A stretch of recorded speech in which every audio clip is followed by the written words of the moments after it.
Hey guys, welcome to the Skolo Online YouTube channel, the channel that is all about learning. If you're new to the channel and if you haven't subscribed yet, please click on the subscribe button at the bottom of the video that you're watching right now. It's that red button over there. Just click on it and turn on the notifications so that you'll be notified every time we produce a new video on this channel. We generally produce new videos on a Wednesday and on a Saturday, and sometimes only once a week. It depends really. Sometimes our videos are very long and we then only produce one video a week instead of two. All right. And if you're new to our channel as well, we always make sure that we give you all the information that you need to follow along with the videos that we produce. So at the bottom of the video, right next to where the description should be, there is a button over there that says shows more. You can click on it and it's going to expand the description. Okay.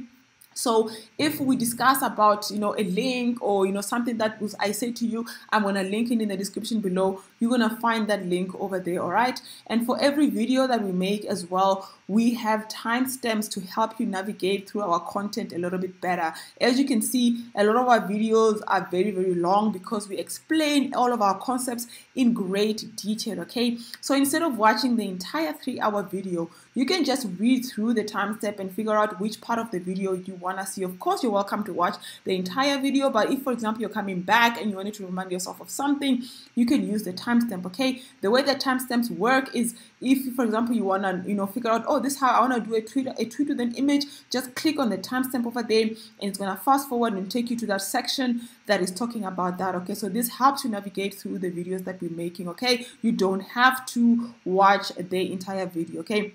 So on the description as well, we will have links to our YouTube, Instagram, and all of that, so feel free to follow us on social media so that, you can learn more about Skolo Online. In this video, we're going to pick up where we left off last week, where we were building a Facebook Messenger graph API, application using Python.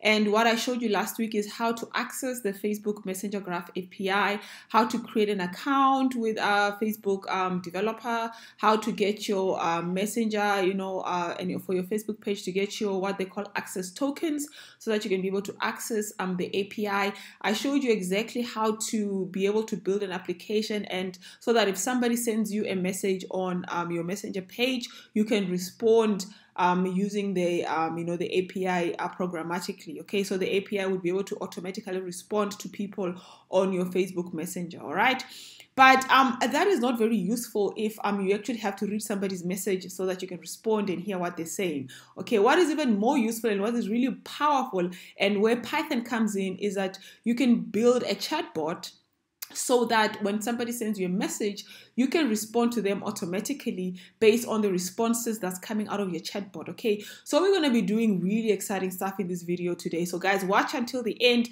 and by the end of this video, you will be able to have built your own chatbot that you can deploy on a Facebook page. And when people message you on Facebook, you can automatically respond to them using a chatbot. This is a very useful and powerful skill that you can monetize almost immediately. There's a lot of small businesses out there that would pay you very handsomely to build them a chatbot on their Facebook Messenger so that they can respond immediately to messages from clients. Okay, and it doesn't take a whole lot of coding. We're gonna combine what we've done on building a chatbot and what we've done on building Messenger API application together so that your Messenger application responds like a chatbot. So what do you need? There are some prerequisites, and if you're just catching up with this course, there's some prerequisites that you need to have in place before you can continue. Okay. The first one is that you need to have a Flask application that has already been deployed on an HTTPS server. So we did one of our previous videos, which is this one over there. So if you just go to our channel and then you go to videos, the second last video that we did, the one that says deploy a Python Flask application on DigitalOcean Droplet, you can go through that video and it shows you how to create a Flask application and deploy it on an HTTP server, because you need an HTTP server for the webhook of the Messenger Graph API, all right? And that should be with an Ssl certificate. So once you build your application, you're going to have to install an Ssl certificate. So our application is sitting over here. I'll just show you now. Is webhook. Skolo Online. When you go to the page, you won't see anything because I just put it like respond with the words home. But that doesn't matter because we're actually doing a lot of the work in the back end using the Python. But you need to have an application that looks like this with an Ssl certificate installed. But watch this video, and this video takes you through how to do that. The second thing that you need to have done already is you need to have already built your Messenger application. So you need to have followed the video that we did last week, okay? So last week we went through the process of building the app, of taking this basic app and having a Messenger backend that talks to the webhook, that is already connected to our Facebook app that we've already created on our developer profile. So go through this video and create a basic Messenger application. So we left off last week, you could at least respond back to the person with whatever they said to you. So somebody says hi, you can respond to them and say, you just said hi, so that you know that the Messenger Graph API works and that you've connected your webhook and everything looks fine. So where we left off last week, if you look at our Python code, we had already created this app like that, and it had a root, for example. The home root is the one which just returns the word home. That's why when you go to the home root, you only see those words home. Okay, so there's nothing happening there. And then we have a root for webhook where we are verifying the token, and then we are also getting the message and getting the webhook event every time we get a webhook event, and then we are handling the message, and then the code for handling the message is this one over there, where we just check that it's a text message. If it's not a text message, we'll respond back by saying this chatbot only accepts text messages. So if somebody had done an attachment or something else, we don't respond to it. And after we check that it's a text message, then last week what we did, we just respond by saying, we've received your message, or the message you sent is this, okay? But now what we're going to do is that we're going to have a different response, and the response will be a chatbot response, and it will be connected to the chatbot, and whatever the message they gave us, we will send that message to the chatbot, and then we'll get the response from the chatbot, and then we will give them back that chatbot response. So what we're sending back to Facebook will be the response that's coming out of the chatbot, okay?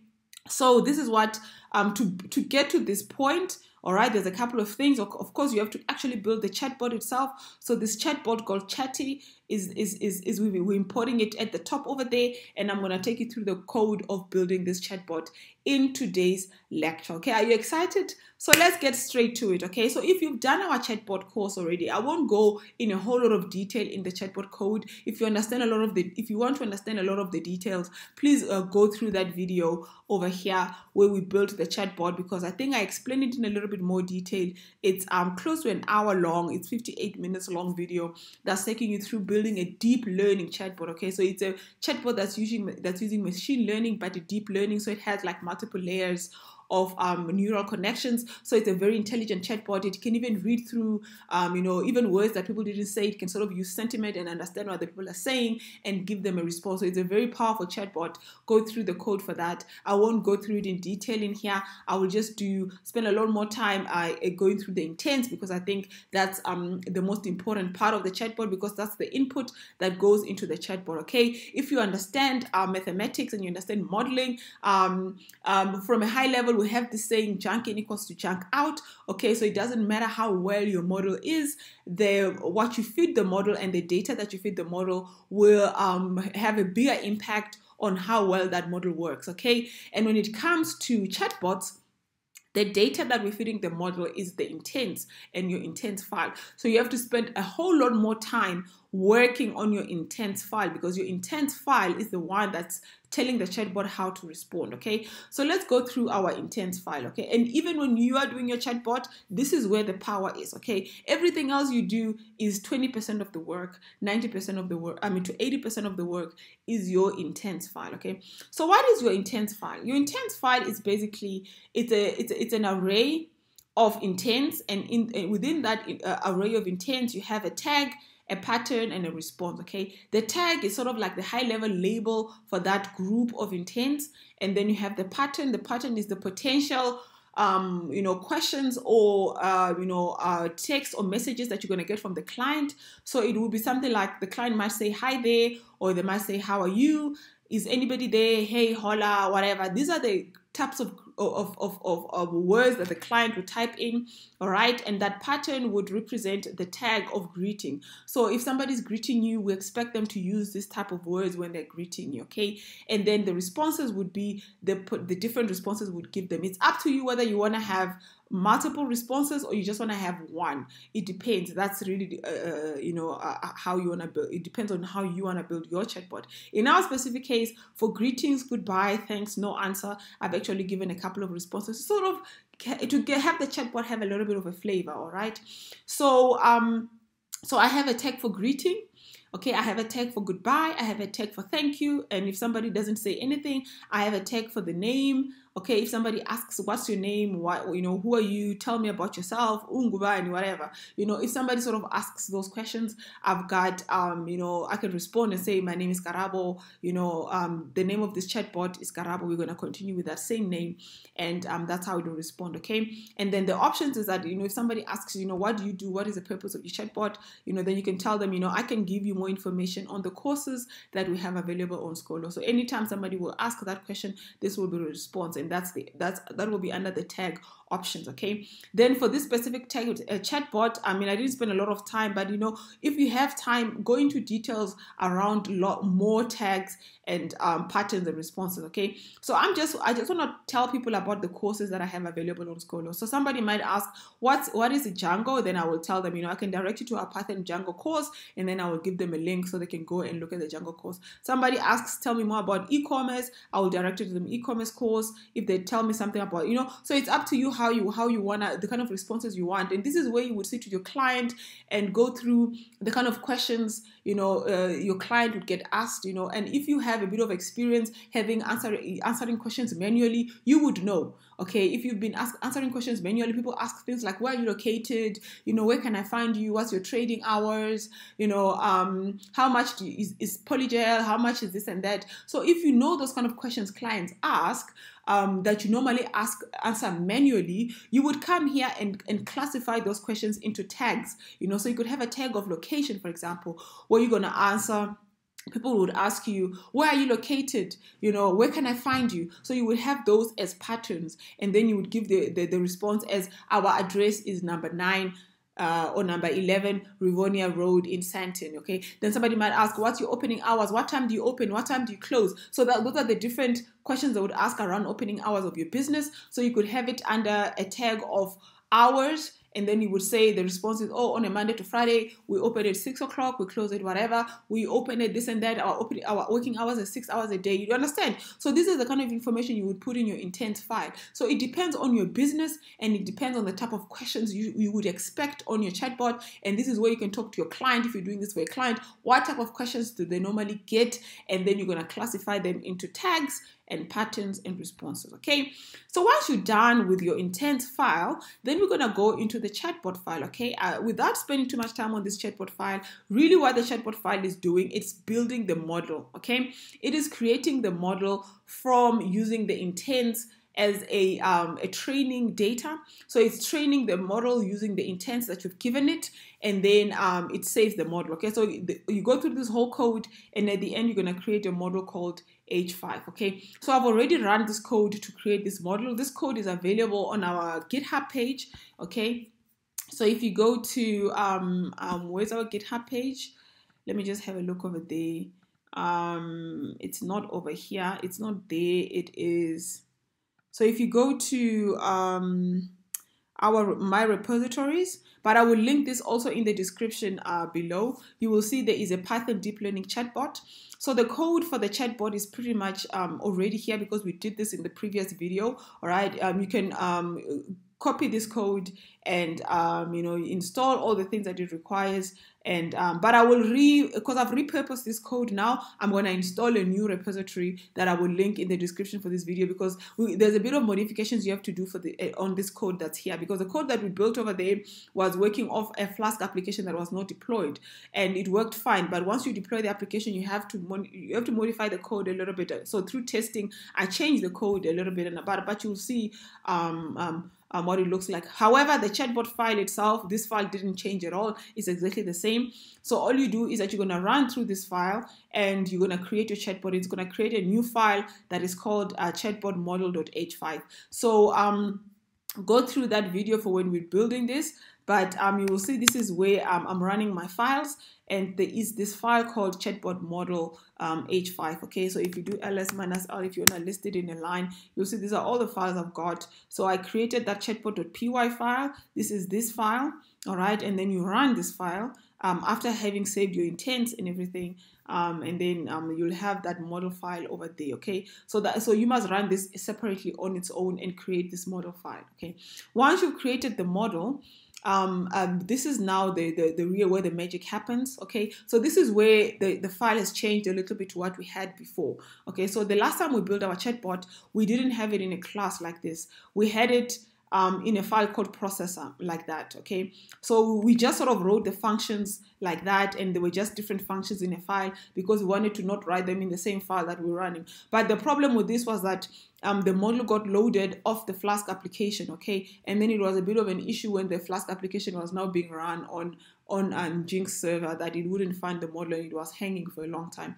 So what we did, the only difference between what we did before and what we did now was that in the new file that we created it as a class. Okay, and then when we're initiating the class, that's where we load the model. Okay, so we load the model when we're initiating the class, and we load all the variables when we are initiating the class, so that when we go to our app file where we are calling the model, so here we're just importing it, and then when we are initiating it inside of our Flask application, we initiate it inside of the context where the request exists. Okay, so that the chatbot gets initiated inside of the request. Okay, and that way we found that it worked without an issue. Okay, so the difference between what we did the last time, and I will also make this code available, is that inside of the new model file where we are doing the prediction. Okay, so this is a file where you do the creating of the model, and then the second file is where you're doing the prediction. Okay, where you're getting the message and you're taking the message through the model and the words and everything, and you're making your prediction as to what the response should be. So the file where you're creating the prediction from, this one, we now rebuilt it as a class, and then when we initiate that class, we load the model when we're initiating the class, and all the different variables that go into the model, we load them when we're initiating the class, and then we rewrite the functions inside of the class as class functions. Okay, so we have class variables and class functions, and then when we now import the file on the other side, we then initiate the class from where we are importing it to. Okay, so that's what we've done different. So I'll make this model available, but nonetheless, we do that. And then we inside of our app.py file, we went through this code last week, so I'm not going to go through it again. But what we did over here, the thing that we've changed over there is that when we're handling the message, this is where we are creating the response. We would have to say, we would we would check if there was a text in the message, and then we would the response would just be, you just sent us, and then we would send them back whatever it is they sent us. But now we're going to extract to send. This is the message that we get from Facebook. We're going to extract that message, and after extracting that message, we're going to call it to send. Then we're going to initiate our chatbot class. Okay, after we've initiated our chatbot class, then we're going to access the class function called Chatbot Response, which if you look inside the chatbot class, it's this last function over there, the Chatbot Response there, which just takes in the message. All right, so we're going to, where are we? So we're going to initiate, we initiate the class, and after initiating the class, we access that function, and then we sort of input the message that we got from Facebook. So if the person had said hello, we would be inputting hello in there. If they said goodbye, we would be inputting goodbye. Whatever they said, we input that into the chatbot response. Then this runs that whole chatbot engine where it does the prediction, because from the chatbot response, it goes into here where it does the predictions. This is the predictions, and then from the sentences and all of that. So there's a lot of code in there that is explained in detail in our chatbot video tutorial. Then once we've done that, then okay, this print is no longer necessary. You can actually get rid of it. I was I had it here for trouble solving. I mean, for problem solving and for debugging. But maybe I'll leave it for you as well, so you can see the stuff getting printed, and you can also use it for troubleshooting. But it's not necessary really. After you've gotten that, you can just respond back to Facebook by giving it this JSON object which has the text and the chatbot response in there. And then and then you use the call send API to send that response, and the call send API sells the response like that. This is the endpoint for sending the response back to Facebook. Obviously, you need your access tokens and All of this we discussed last week. All right, and then the documentation for all of this is available. I also showed you how to do that last week, but have a look at last week's tutorial, and you will see how we created all of these, these functions over there. But basically, once you've done that, you should be able to get a response and send it back to whatever. And then somebody goes to your Facebook page, they send a message, and then you get a response from it. Okay. So we're gonna be a quick today. I will make this code available, but let's test our chatbot. Okay. So if we have a look at our chatbot over here, I was testing it earlier on. I said hi, and it gave me the response hola, okay? So if you look at hi, all right, let's look at hi and look at our intents file, all right? So if you look at our intents file, hi should fall under the tag of greeting, okay? And then the responses it should give me should be one of these responses. Hi, stranger, yebo, yes, how can I help you? Hey, what's up? Xehuz, hola, hey, dude, you again. It actually gave me the response hola. So it's giving me a random response from all the responses. But the classification happens when it classifies that whatever I sent it is a greeting. That's the most important part. That the chatbot, what the chatbot is really doing is that when you send a message, it needs to classify it in one of these intents and give you a response that is appropriate with the intent that the person has. Okay, so if I say goodbye, it should classify it as a goodbye intent. Whatever I'm saying, it should classify it that way. And if your chatbot is well built, you shouldn't have a problem. Okay, so I was testing it earlier on. This is a response from the chatbot. Okay, so I've already initiated all of this. I've added the file, so once you've made all those modifications in here, you can just save this and restart your files, restart your server so that all the changes take effect, and then you can come and test it. Okay, so I've already done all of that, and now we are testing it again. So I'm going to greet it again, okay, and then I'm going to say, how are you? All right, it takes a bit of time to respond, and to be honest, the guy on the other side doesn't know that it's a chatbot responding. As far as they're concerned, it could be somebody out there waiting to type a greeting back to them, so it does take a couple of seconds, and there you go, there's a response, hi stranger. Okay, if you look at hi stranger should be in one of these intents over there. Okay, hi stranger. All right, so that's how it gave you. So let's play with it a little bit. Let's have some fun. Okay, what is your name? All right, so let's ask it its name, because I do have an intent around asking the chatbot its name, and so it should be able to respond with its name.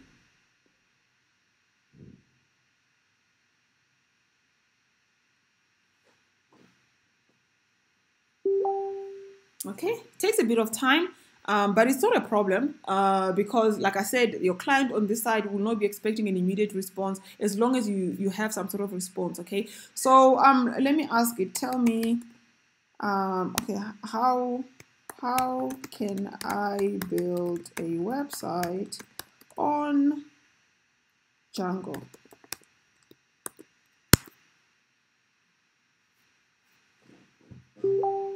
There you go.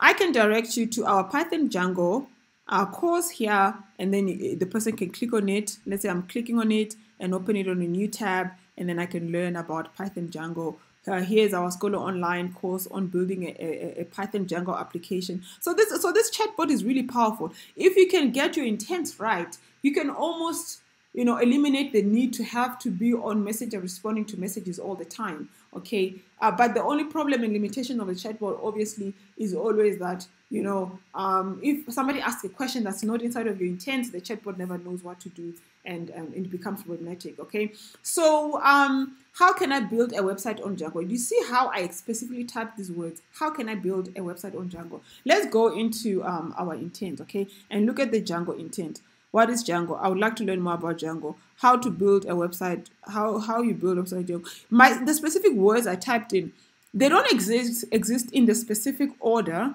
that I have typed it inside of the patterns.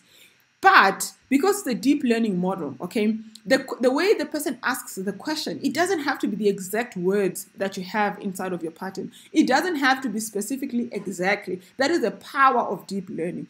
The deep learning model will just sort of estimate and look at it and say, no, this person is asking about Django. So even if the words are slightly different, and the person rearrange the words differently, as long as the meaning behind the words or the meaning behind the question, the model can understand the deep meaning of what the person is trying to ask, the model will classify it appropriately. And that's the power of deep learning. That's what makes deep learning one of the most powerful, methods of doing machine learning, because it thinks, it goes beyond what's obvious. So programmatically, you would have had, if you were comparing strings, the string would have had to be exactly the same for you to be able to compare something. But with the deep learning, it doesn't have to be the exact same words that somebody typed. As long as the words just have the same meaning, deep learning can think around what is the intended meaning of this, and it can do that. Okay, so guys, I think this is a lot. This is really powerful. Go out there, play with this chatbot, create a chatbot, deploy it inside of your Facebook page. So this can work on any Facebook page. If you follow the last 3 tutorials we did, you'll end up here. Okay, maybe it's the last 4 tutorials, including the chatbot tutorial. You will have something like this, and this is really powerful. And this is something you can even sell. You can sell these skills. You can build chatbots for people, and they can pay you a whole lot of money. You can even charge people a monthly fee for renting your chatbot, for as long as you're hosting it on your server and it's working. And people will pay monthly, to have chatbots running on. So this is very powerful. So thank you guys, and we'll see you again next time with another interesting course from Skolo Online.